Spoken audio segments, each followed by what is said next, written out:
Bonsoir toi. Voilà, je reviens dans une nouvelle vidéo enfin avec un micro. Je ne sais pas si vous entendez la différence. Je pense qu'au niveau du dicté ça va beaucoup mieux. Cependant je trouve qu'on entend toujours des bruits de fond. Alors je sais pas si c'est normal, je sais pas si on peut l'enlever au montage. Je ne sais pas. Donc, moi j'y connais rien en son. Donc, si vous y connaissez quelque chose et que vous êtes gentil, que vous avez envie de m'aider, n'hésitez pas à me dire ça dans les commentaires, j'en serais ravie. Avant de commencer la vidéo, pour ceux qui ne me connaissent pas, je m'appelle Ninon et je suis photographe. Sur cette chaîne YouTube et sur mes autres réseaux sociaux, Instagram, Facebook, vous trouverez mon quotidien. Alors il va y avoir mon quotidien de photographe, de femme entrepreneur, de végane, de féministe. Vous trouverez plein de choses. Et moi ce que j'aime dans mon quotidien, c'est vous donner des astuces, vous donner mes conseils pour que vous puissiez vous aussi réaliser vos objectifs.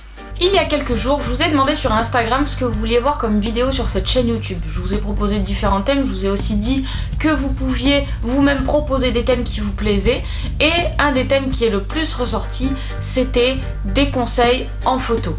Il y avait un autre thème qui était les concerts. Alors moi ce que je me suis dit, c'est je vais leur donner des conseils sur comment faire des photos de concert. Après tout, c'est un peu ma spécialité, donc c'est parti. J'ai mis sur papier tous les petits conseils que j'aurais à vous donner si vous vouliez vous lancer dans la photo de concert. Évidemment, il y en a plein. Je suis pas sûre que j'arriverai à tout traiter dans une seule vidéo YouTube. Donc, j'en ai sélectionné quelques-uns et je vais vous les donner.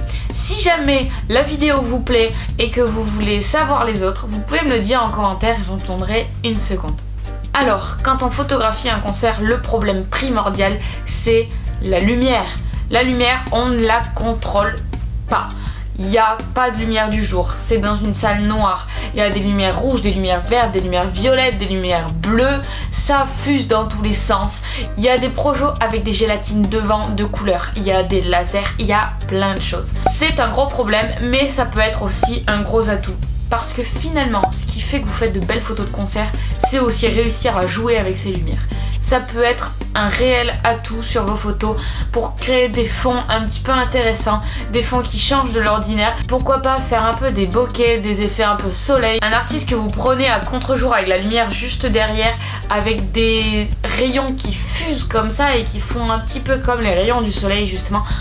Enfin voilà, tout ça ce sont des exemples parmi tant d'autres qui fait que il faut apprivoiser cette lumière et jouer avec. Côté technique, l'enjeu ça va être de capturer le plus de lumière dans votre appareil photo possible. Malgré toutes les lumières qu'il y a sur scène dont je vous parlais il y a un instant, ça reste quand même un endroit très sombre.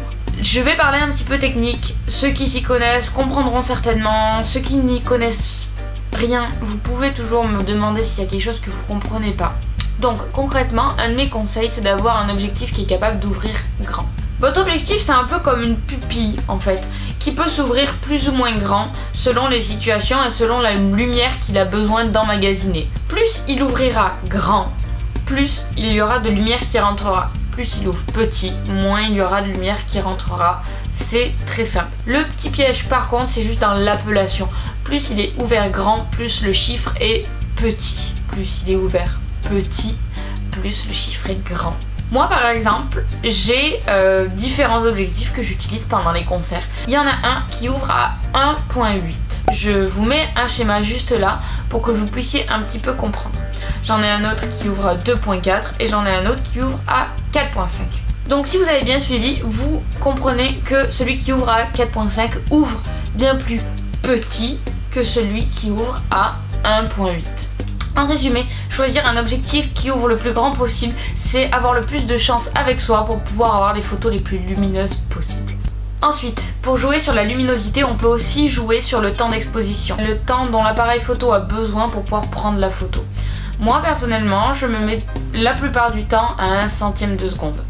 Vous pouvez faire plus, vous pouvez faire moins, mais ça va forcément jouer sur le résultat de votre photo. Si vous faites moins qu'1 centième de seconde, il est fort probable que vous bougiez. Après, je dis pas, moi je suis pas très stabilisée dans mon corps. Si vous l'êtes, vous pouvez peut-être mettre moins qu'1 centième de seconde et ne pas bouger et avoir une photo nette. Si vous mettez moins qu'1 centième de seconde, forcément, comme l'appareil photo va mettre plus de temps à prendre la photo, la lumière aura plus de temps pour rentrer et donc la photo sera plus lumineuse. Si vous mettez plus qu'un centième de seconde, forcément l'appareil photo mettra moins de temps à prendre la photo. Donc il y aura moins de lumière qui va rentrer, donc la photo sera moins lumineuse. Par contre, si vous mettez plus qu'un centième de seconde, vous pourrez vous permettre d'être un peu moins stabilisé dans votre corps, ou si jamais il y a des gens autour qui bougent, etc. Ce sera moins risqué pour pouvoir avoir une photo plus nette. En résumé, il faut jouer avec la vitesse de son appareil photo et trouver, je dirais, un petit peu sa vitesse de croisière, celle qui vous convient le mieux à vous selon vos capacités et aussi selon les conditions de la salle de concert. Le dernier facteur au niveau des réglages sur lequel vous pouvez jouer pour la lumière, ce sont les ISO. Les ISO se changent de manière très simple sur un appareil photo. La plupart du temps, il y a un petit bouton où il y a écrit ISO et vous changez plus ou moins. Avec les ISO, plus vous les monterez, plus il y aura de luminosité sur vos images. Plus vous les descendrez, moins il y en aura. Vous adaptez vos ISO en fonction de la lumière ambiante.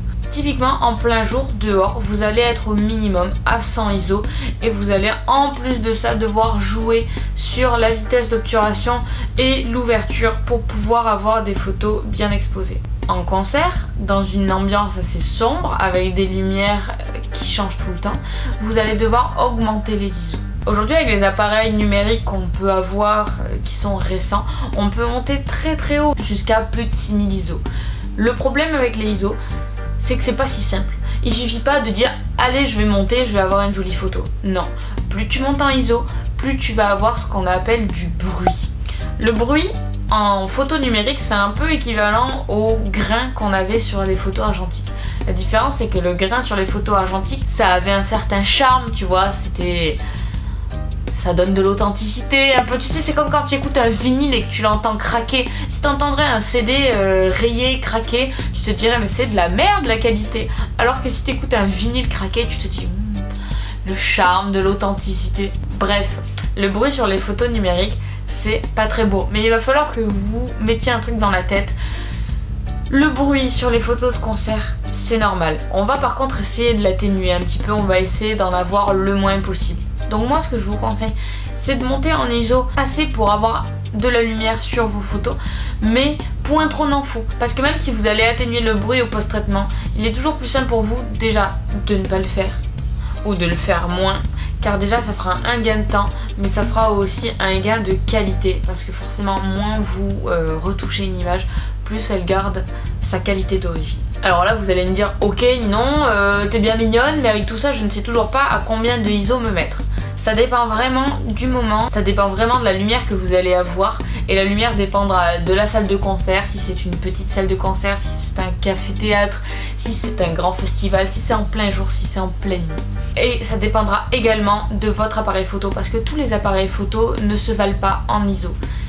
Ça dépendra aussi, pour finir, de votre propre tolérance au grain et au bruit. Donc moi ce que je vous conseille, c'est que vous preniez un soir une même photo avec différents réglages en montant en ISO petit à petit. Et ensuite au post-traitement vous allez comparer toutes ces photos et vous allez regarder en même temps les réglages que vous avez mis sur chaque photo. Comme ça vous pourrez voir où est votre tolérance à vous, où est le seuil à ne pas dépasser sur votre appareil photo, et vous pourrez savoir que bon ben moi avec mon appareil photo en concert je dépasse pas les par exemple 2000 ISO. Pour terminer, et on va rester sur le thème de la lumière, vous pouvez, selon moi et très humblement, oublier votre flash. Alors moi, je n'aime pas travailler en lumière artificielle. Je mets bien des guillemets parce que tu vas me dire oui, mais quand tu vas dans un concert, toute la lumière qu'il y a, c'est de la lumière artificielle. Oui, d'accord. Mais je la considère personnellement comme une lumière naturelle, toujours entre guillemets, parce que c'est pas moi qui dois la contrôler, c'est la lumière qui s'offre à moi, comme la lumière du soleil pourrait s'offrir à moi.